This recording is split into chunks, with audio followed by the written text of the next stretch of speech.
What can I do to help me to discern my vocation? There are a number of steps that you can take and things that you can do to help you in your discernment. The first of all is that you want to pray. Pray every day. And as you pray, you want to ask God, God, what is it that you want of me? What is it you'd like me to do? I think it's really important to simply ask God where it is and how it is that God would like you to serve God and God's people. The second step that you can take is to not pray alone, but to look for someone who can companion you or accompany you on your spiritual journey. Some would refer to this as a spiritual director, a spiritual guide, or a spiritual companion. It could be a priest, a brother, a sister, a deacon, or even a committed layperson who knows the spiritual journey well and is trained to walk with others on that journey.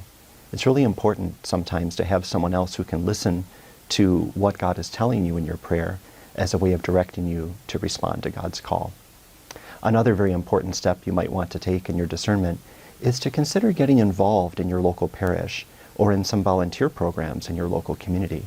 If you feel God may be calling you to a life of service or being involved in helping to build God's kingdom in different ways, it might be very good to get some hands-on experience of seeing what that's like. So call your local parish, call a volunteer program in the area, perhaps a soup kitchen or a shelter. Give it a try and see how that feels, and see if you enjoy that life of service. Another very important step that you can take is to consider contacting the vocation office for your local diocese or for a religious community in your area.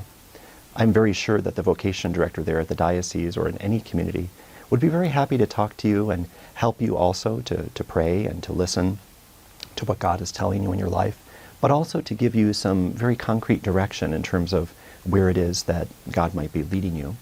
And finally, once you've made that contact with a vocation director or a religious community, it's important not just to consider this a phone call or an email, but to actually think about going to visit a religious community, perhaps schedule a visit to a seminary.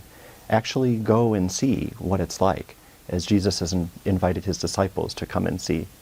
It occurs to me that when you prepare for college, you often go to visit various campuses to get a feel for what they're like.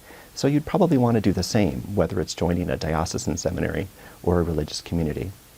And all of this, I think it's very important to realize that discernment is never just a one-time thing. You may feel that you've discerned your call to be a priest, a brother, a religious, or perhaps a diocesan priest, but then you'll spend the rest of your life discerning the many choices you'll make every day to be the best, most faithful, and effective priest, brother, or whatever it is that God ultimately calls you to be. Those are some steps you can take to help you in your discernment.